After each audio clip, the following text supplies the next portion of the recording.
2-3 দিন আমি ভিডিও দিতে পারিনি। আমি খুব অসুস্থ ছিলাম, সেই জন্য। যাই হোক, গতকাল তোমাদের অ্যান্সার শিট, ওএমআর শিট এবং রেসপন্স শিট বেরিয়েছে। সকলেই তার নিজের নম্বর, সঠিক নম্বরটা নির্ণয় করতে পেরেছ। আমি এই জিনিসটা দিন 15 আগে একটা ভিডিওতে দিয়েছিলাম, একটি মাত্রই ভিডিও করেছিলাম। কাউন্সিল রেজাল্ট বেরোনোর কি কি নিয়ম আছে তোমরা তো আগেই জেনে নিয়েছো। আমি সব কাজ অ্যাডভান্স করে দিই, দিন 15 আগেই আমি এই ভিডিওটা দিয়ে দিয়েছিলাম। তাতে তোমাদের আশা করি কোনো অসুবিধা হয়নি। যে রেজাল্ট বেরোনোর কি নিয়ম আছে, এই হেডলাইনটা ছিল, তোমাদের হয়তো মনে পড়ছে। এইবার তো সবই হলো, এইবার কি হবে? এবার কাউন্সিলিং হবে। আমাকে বেশ ছাত্র বলছে, স্যার মুখে বলছেন গন্ডগোল পেকে যাচ্ছে, আপনি লিখিতভাবে কাউন্সিলিংয়ের নিয়মটা বলুন। তাই আমি একটা সুন্দর চার্ট করে দিয়েছি, চার্টটা তোমরা যদি রেখে দাও কাউন্সিলিংয়ের সুবিধা হবে, আর অন্য কোনো ভিডিও না দেখলেও চলবে। দেখো, কাউন্সিলিংয়ের নিয়ম প্রতি বছর একটু না একটু চেঞ্জ হয়, কিন্তু 23 সালের নিয়মটা খুবই উপকারী নিয়ম করেছে। 22 সালের নিয়মটা অনেকটাই খারাপ আমার কাছে মনে হয়েছে এবং ছাত্রদের পক্ষে ক্ষতিকারক ছিল। যাক, 22 সাল বাদ দাও, যদি 23 সালের নিয়মটাই যদি পুনরাবৃত্তি হয় তাহলে কিন্তু খুব ছাত্রদের পক্ষে সুবিধা হবে। তোমরা নতুন, তোমরা সব কিছু হয়তো জানো না। এই যে নিয়মটা আমি দেখাচ্ছি, এটা 23 সালের নিয়ম, এইটাই হয়তো হবে, একটু হয়তো হালকা ঘোরাবে, এই হলো ব্যাপার। আর তাহলে এইবার আমি ধীরে ধীরে বোঝানোর চেষ্টা করি, একটু বোর্ডের দিকে তোমরা তাকাও এবং সম্পূর্ণ জিনিসটা মন দিয়ে বুঝবে। তোমার লিখিতভাবে তো আমি দিলামই, এবং সঙ্গে সঙ্গে তোমরা একটু মন দিয়ে বুঝে নেবে। তাহলে আরম্ভ করি। কাউন্সিলিং দেখতে পাচ্ছ, প্রথম কাজ রেজিস্ট্রেশন, এটা আমার আগে বলা হয়ে গেছে। তারপর ডকুমেন্টস ভেরিফিকেশন, এটা কলকাতায় 4টে কলেজের মধ্যে তোমার নাম উঠবে। এইটা নিয়েও আমার ডিটেলস ভিডিও দেওয়া আছে। যখন রেজিস্ট্রেশন করবে তার নিচে তুমি কোন কলেজে তোমার যেতে হবে, টাইম সময় দেওয়া থাকবে, সেইখানে তুমি তোমার ডকুমেন্টসগুলো নিয়ে হাজির হবে। দেখো, আমি কতগুলো কাজ আগে আগে করে রেখে দিয়েছি। এইবার ক্যান্ডিডেটের একটা লিস্ট বেরোবে, তারপরে তোমরা করবে, এইবার এদিকে আসো, চয়েস ফিলিংটা করবে। এই চয়েস ফিলিংটা আমি শিখিয়ে দেবো, একটা আলাদা ভিডিও। এখন মাথা রাখো চয়েস ফিলিং, এটা তো শিখিয়ে দেবো কী করে নামগুলো লিখলে তোমরা তোমাদের কলেজ মতন মন মতন পাবে, এটা ছোট ব্যাপার। এবার তা তুমি চয়েসটা করলে, চয়েসটা তুমি বন্ধ করে দিলে, এবার রেজাল্ট বেরোলো। রেজাল্ট মানে কোন সিটটা অ্যালটমেন্ট হলো। এখানে একটা জিনিস তোমাদের বলে দিচ্ছি, পিসি ক্যান্ডিডেটের জন্য আলাদাভাবে একদিন ডেট দেবে সেটা। তাই জন্য বলি, প্রতিদিন রাত্রে 9টার সময় WBMCC এতে ভর্তি হলে WBMCCতে খুলে দেখে নেবে যে আজ কোনো নোটিশ আছে কিনা। এইবার আসো কাউন্সিলিংয়ের নিয়ম। রাউন্ড 1, স্ক্রিনের দিকে তাকাও। এই যে রেজাল্টটা বেরোলো, এইবার রেজাল্ট মানে যারা যারা সিট পেয়েছো, যারা যারাদের নাম উঠেছে, তারা যাদের সিট উঠে, যারা যারা কলেজ পেয়েছো, সিট অ্যালট হলো তোমার নামে। এইবার এর মধ্যে যাদের অ্যালট হলো তাদের মধ্যে দুটো গোষ্ঠী আছে। একটা গোষ্ঠী অ্যাডমিশন নিল, একটা যার কলেজ যেটা উঠেছে অ্যাডমিশন নিল। এইবার আসো, সে তার মনের মতন কলেজ হয়ে গেছে, তার আর কোনো রকম অন্য কলেজে যাওয়ার আর ইচ্ছে নেই। সে আপগ্রেডেশন করবে না।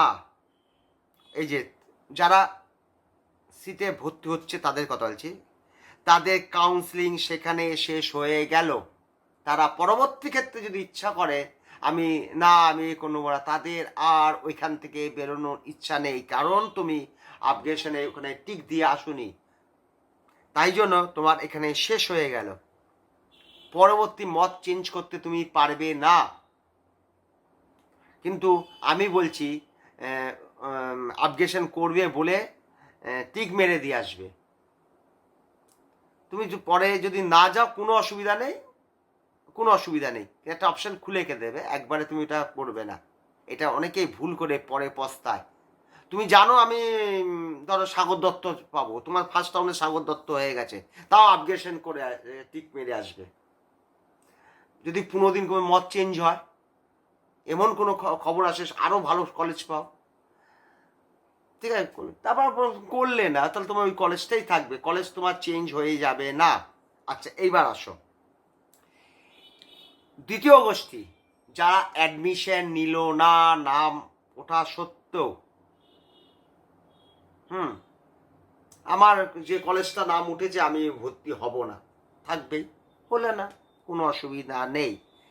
এইবার এই মুখে চলে আসো। আর যারা সিট কোনো কিছু পেলই না, যাদের নামই উঠিনি, তারাও এখান দিয়ে চলে আসলো, একদিকে চলে আসলো। আর একটা কারা আসলো, যারা আপগ্রেশন করবে, সিট অ্যালট হয়েছে, যেটা আমি কিছুক্ষণ আগে বলছিলাম, এই তিনটেকে এক জায়গায় আসলো, এরা একদম ডাইরেক্ট সেকেন্ড রাউন্ডে চলে আসলো। ফার্স্ট রাউন্ডের পর্ব এখানে শেষ হলো, এখানে আমার সেকেন্ড রাউন্ডে যেতে হচ্ছে, এই যে সেকেন্ড রাউন্ড। ঠিক আছে, এই পর্যন্ত ক্লিয়ার? একদম বাচ্চাদের মতন বোঝা, আর এর থেকে আর সোজাভাবে বোঝানো আমার পক্ষে সম্ভব নয়। এই চারটা আমি 2 দিন ধরে বসেছি, আমার বলেছিলাম না 2-1 দিন আমার খুব শরীর খারাপ হয়েছে, ভিডিও দিতে পারিনি, শুয়ে শুয়ে এগুলো আমি করেছি। সেকেন্ড রাউন্ড ঠিক একই পুনরায় ঘটনা, সিট তোমার অ্যালার্ট হলো, অ্যালার্টমেন্টটা হলো, ভালো কথা, তুমি ভর্তি হয়ে গেলে, সেকেন্ড রাউন্ডে তুমি ভর্তি হয়ে গেলে, ঠিক আছে। এবার তুমি বলবে আপগ্রেশন করব, ঠিক আছে। আর যারা করবে না তাদের কাউন্সিলিং এন্ড হয়ে গেল। যারা বলছে যে আমি না আপগ্রেশন করবো না, সেকেন্ড রাউন্ডে আমার ঠিক মতো, তাদের ওখানেই শেষ হয়ে যাচ্ছে। আর যারা বলছে আমি করব, তারা আসলো। আবার সেকেন্ড রাউন্ডে সিট পেয়েও বলছে আমি নেবো না, ফার্স্ট রাউন্ডে ত্যাগ করলো, সেকেন্ড রাউন্ড ত্যাগ করলো সিট, আমি নেবো না। আর যারা সিট পায়নি, তারা এই 3 জন মিলে চলে আসলো। আর একটা কথা বলে দিচ্ছি, সেকেন্ড রাউন্ডেও অনেকে নতুন করে রেজিস্ট্রেশন করে। সেকেন্ড রাউন্ডেও রেজিস্ট্রেশন কিন্তু প্রত্যেকটা ধাপে ধাপে হয়, ফার্স্ট রাউন্ডে হয়, সেকেন্ড রাউন্ডে হয়, থার্ড রাউন্ডে হয়, ফোর্থ রাউন্ডে হয়, যতগুলো রাউন্ড সব হয়। তারা কোনোদিনই রেজিস্ট্রেশন করেনি, ফার্স্ট রাউন্ড করেনি, তারা একদম ডাইরেক্ট থার্ড রাউন্ডে চলে আসলো, ঠিক আছে। অনেক ফার্স্ট রাউন্ডে যাবো না, তোরা কি করছিস কর, সেকেন্ড রাউন্ডে আমি ঢুকবো, তাদের অনেক নম্বর থাকে। এইটা নিয়েও একটা ভিডিও দেবো, এর মধ্যে অনেক হিসেব আছে, সেই হিসেবটা তোলা থাক।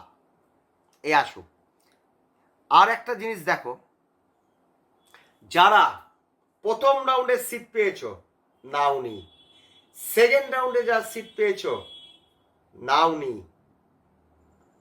তাদের কিন্তু কাউন্সিলিংয়ে তৃতীয় রাউন্ডে যখন যাবে তখন নতুন করে রেজিস্ট্রেশন করতে হবে, কারণ তুমি বারবার সিট পাচ্ছ আর তুমি নিচ্ছ না, তোমার জন্য সিট বরাদ্দ হচ্ছে, তার জন্য থার্ড রাউন্ডে গিয়ে তোমার নতুন করে রেজিস্ট্রেশন করতে হবে, ঠিক আছে। রেজিস্ট্রেশন মানে আবার তোমাকে টাকা দিতে হবে। তাহলে কি কি হলো, থার্ড রাউন্ডে আসছে বুঝিয়ে দিচ্ছি। যারা সিট পাচ্ছে না, প্রথম রাউন্ড পায়নি, দ্বিতীয় পায়নি, তারা থার্ড রাউন্ডে যাবে, তাদের তো টাকা সার দিতে হবে না, রেজিস্ট্রেশনও করতে হবে না। যারা ফার্স্ট রাউন্ডে সিট পেলো, সেকেন্ড রাউন্ডে পেলো, নিল না, তারা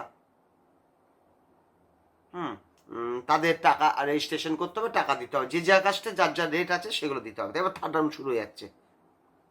আর যারা আপগ্রেশন করবে, তারা থার্ড রাউন্ডের মধ্যে তোমার একটা অন্তিম সিদ্ধান্ত নিতে হবে। এবার এরা কিন্তু খুব কড়া হয়ে যাচ্ছে, কাউন্সিলিং দীর্ঘমেয়াদী পরিকল্পনা না, কিন্তু কি হচ্ছে, সিট থার্ড রাউন্ডে অ্যালট হলো, অ্যাডমিটেড মানে ভর্তি হয়ে গেলে, অ্যাডমিশন নিলে ওইখানে তোমাকে শেষ করতেই হবে, আর তোমার আপগ্রেশন আর হবে না, তোমার ওখানেই শেষ। এইবার আসো, সিট পেয়েছো, আর একটা সিট পেয়েছো, তোমার পছন্দ হচ্ছে না, তখন ওরা বলবে তোমার আর কাউন্সিলিং এই বছর আর করতে হবে না, তোমার সিট নিতেই হবে। তোমার যদি পছন্দ না হয়, তুমি পুরোপুরি কাউন্সিলিং দিয়ে বাইরে, পরবর্তী যেসব রাউন্ডগুলো হবে, ফোর্থ রাউন্ড, কলেজ রাউন্ড, যে যে নামগুলো হবে, সেই রাউন্ডে তুমি আর অংশগ্রহণ কোনো মূল্যে করতে পারবে না। তোমার ওই থার্ড রাউন্ডে যে সিট, সেটাই তোমার প্রথম রাউন্ডে সুযোগ দিচ্ছি, সেকেন্ড রাউন্ডে দিচ্ছি, আর তো দীর্ঘদিন চালানো যায় না। এটা হয়ে গেল। আর একটা পার্টের ছেলেগুলো, ছাত্রছাত্রীরা আসবে, তাদের কোনো সিটি তাদের এই পর্যন্ত হয়নি, ফার্স্ট রাউন্ডেও হয়নি, সেকেন্ড রাউন্ডে হয়নি, থার্ড রাউন্ডে হয়নি, তারা ফোর্থ রাউন্ডে অংশগ্রহণ করতে পারবে। ফোর্থ রাউন্ডে কী নাম দেয় দেখো, এক এক বছর এক এক রকম নাম দেয়, বাদ দাও। স্টে ভ্যাকেন্সি রাউন্ড গতবারে দিয়েছিল, সে স্টে ভ্যাকেন্সিতে আসলো। এখানে কিন্তু এরা আরও করা হয়ে গেল, মানে তাড়াতাড়ি ওটা শেষ করছে। স্টে ভ্যাকেন্সি রাউন্ড, তোমার সিট অ্যালট হলো, মানে তুমি সিটটা পেলে, তাহলে তোমাকে সিট কিন্তু তোমাকে নিতেই হবে। স্টে ভ্যাকেন্সিতে তোমার নাম উঠেছে, কলেজ তোমাকে নিতেই হবে, বাধ্যতামূলকভাবে তোমাকে নিতে হবে। এইবার যাদের নাম উঠলো, নিল না, তাদের জন্য শাস্তি হবে, মানে খুব কঠিন একটা স্টে ভ্যাকেন্সি। কী হবে, 1 বছর তুমি কোনো রকম নিট পরীক্ষা দিতে পারবে না, অর্থাৎ এটা 24 সাল হলে 25 সালে তুমি পরীক্ষা দিতে পারবে না। অল ইন্ডিয়া বোধহয় 2 বছর করেছিল, আমার এটা ঠিক জানা নেই, যাই হোক আমাদের রাজ্য নিয়েই কথা বলছি। 1 বছর তুমি কোনো রকম নিট পরীক্ষা দিতে পারবে না, নিট পরীক্ষা না দিলে তুমি পড়তে হবে না, তাহলে তোমাকে বাধ্যতামূলক দিতে হবে। তখন যখন ওই কাউন্সিলিংয়ে তোমার এরকম নাম না ওঠে, এটা নিয়েও একটা ভিডিও করব, এই অবস্থায় তোমার না দাঁড়ায়, ওগুলো 1-1.5 মাস করবো, সেকেন্ড রাউন্ডের শেষে, থার্ড রাউন্ডের শেষে করে দেবো। এটা পয়েন্টটা মনে রেখে দিও, এটা নিয়ে এখন বলবো না, ভিডিওটা অনেক বড় হয়ে গেছে।